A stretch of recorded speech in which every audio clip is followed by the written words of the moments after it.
হে guys, happy new year. সবাই ভালো আছো তো?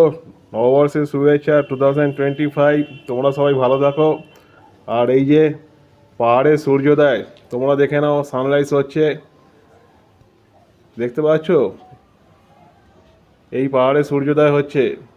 আমার পেছনে আছে পাহাড়। এখন সকালে 6:30 বাজে, পাহাড় থেকে সূর্যোদয় হচ্ছে। তো সকাল সকাল সানরাইজটা দেখিয়ে দিলাম। সবাই ভালো থাকবে, খুশিতে থাকবেন। নতুন বছর তোমাদের ভালো কাটুক, আরও ভালো কাটুক। তোমরা সবাই সুস্থ থেকো, ভালো থেকো। আর কি চাই? তবে হ্যাঁ, নতুন বছরে দুঃখ আসবে, সময় খারাপ আসবে, সেটাকেও মেনে নিতে হবে।